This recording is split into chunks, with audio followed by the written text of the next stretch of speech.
management, right? Like we're gonna go ahead. This is a game we feel like we have at least the capability and opportunity to go ahead, rest some guys, and still come out here with a win. It was close. I think it was like 7, 8 points, and then toward halftime they got it up to 12. After halftime they opened it up to 20. Ends up being a 9 point game. It got down to five there. With about 30 seconds left, got down to about five. But for the most part, Hawks had full control of this game. Didn't really necessarily feel like you were in danger for the most part. The 76ers are putting out basically a G League squad right now. They are, I complain about us getting hit with the injury bug. They said, hold my beer. You know what I'm saying? They're really going through it. And with that being the case, you know, when these type of teams come to your building, you got to put the hurt on them. You know what I'm saying? You got to understand that you're going to hit them quick. You're going to make sure you do everything you can to jump on top of them, make sure they don't get catch any level of momentum. Um, and that's what they did tonight. That's what they did tonight. I didn't see anything that was really noteworthy outside of the one point that really stuck out to me was Dyson Daniels was completely able to Dyson Daniels was completely able to be the point, right? 24, 5, and 7, if I'm not mistaken. He was able to really control the game for the most part. He was definitely not um, strictly in defensive mode. He did have some good defensive plays, right? But it takes a lot to really be that primary ball handler and be two-way, you know. And so, with that being the case, I think that it's important. I think it's important for him and people who are watching his game to understand how much he gives up to consistently be the best defender on the court. Um, the other person, Z Rich, right?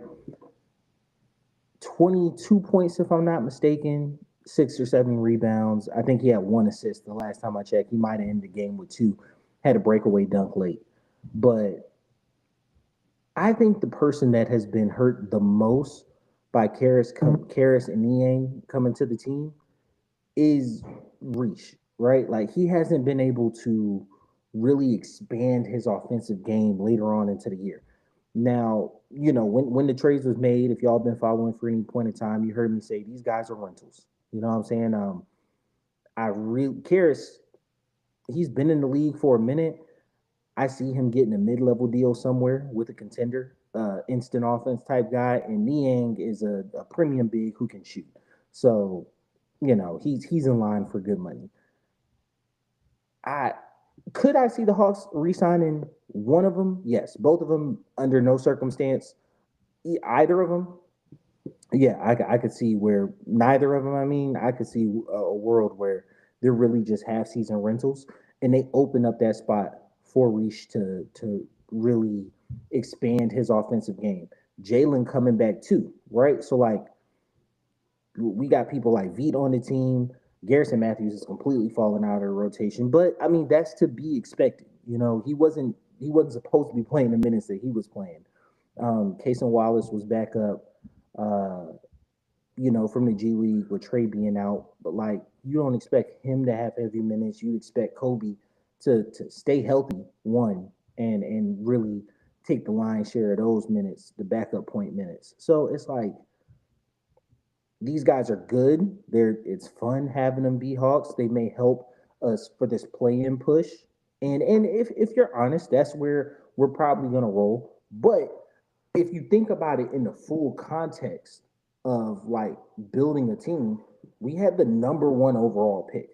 You know what I'm saying? Like, yes, it was a lottery system, but we had the number one overall pick. And the next season, we're in the play-in. Continue to grow and build from that. We'll be able to grow. We've gotten hit with the injury buzz. We're wasting a roster spot, and I understand it's personal stuff, but I'm just speaking holistically. We're wasting a roster spot. It's we have a lot on our team that can be better, but right now we don't have the pieces in place for us to be better. Right? With that being the case, you don't lose to a team like the Sixers. You don't lose to a team like the Sixers. You don't lose to a team like Charlotte, even though they are playing a little better. I ain't gonna lie, and they might mess around beat Miami tonight, so that'll be a dub. You know what I'm saying? Charlotte is playing a little better, but like Brooklyn, those types of teams below you in the standings, you don't play with them. You know what I'm saying? Miami's always going to kind of be a tough out for us just because, like, they're a tough, gritty team matchups. All right, cool. You know what I'm saying?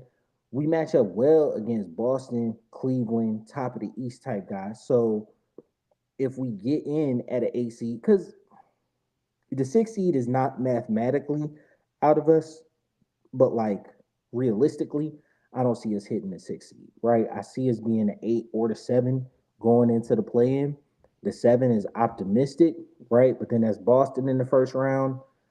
That's not a great matchup. Like we played Boston hard, but like you get the playoff intensity, maybe a 5 game series if Trey can go full blown Trey. You know what I'm saying? Um, that 6 seed would be lovely. Cleveland, I'm gonna be honest with you. I don't have Cleveland is by every measure and statistic the best team.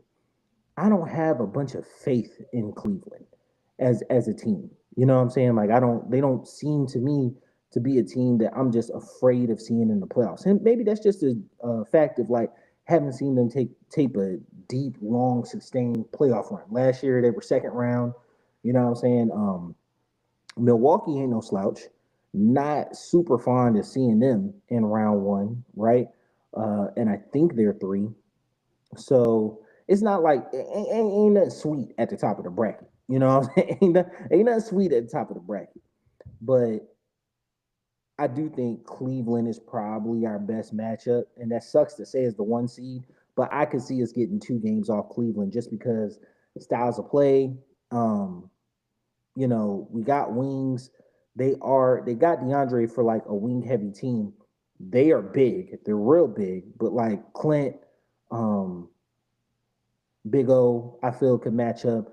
Big O can match Mobley in terms of like not really in terms of like true versatility, but like defensively, those two can go at it. I like that matchup.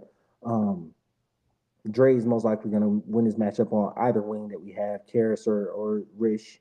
Um, Trey and Trey and Garland. That's to me, I think Trey's decidedly better, but I could see on paper that being a wash. And then you look at something like you look at something like Dyson at the 2 versus Mitchell. Mitchell's going to get his right. He's going to completely go off, but Dyson is defensive stopper.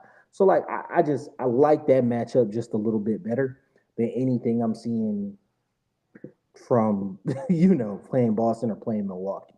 Uh, but overall, I think we're on the point where we're making that push, right? We're gonna go toward the play in.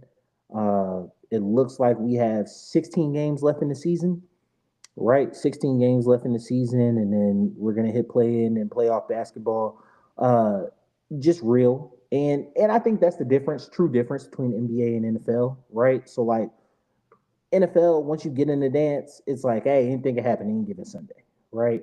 But with basketball, because it's a 7 game series, it's kind of just like, hey, I understand like we're probably not gonna, hit the second round. But it is good to get back into the playoffs, right? And that's a building block for the team. It's exactly what we want to see. Glad some guys got some rest tonight. Glad some guys got the win. You guys follow us, tune in. Yes, we've been off for a while. You may notice the background's different. I moved, so we will be back starting tomorrow. I'll be back after each and every Hawks game. Got a bunch of draft content dropping for you. You guys tune in to Birds with Feather podcast. It's been your boy Q City, and I'm out. Peace.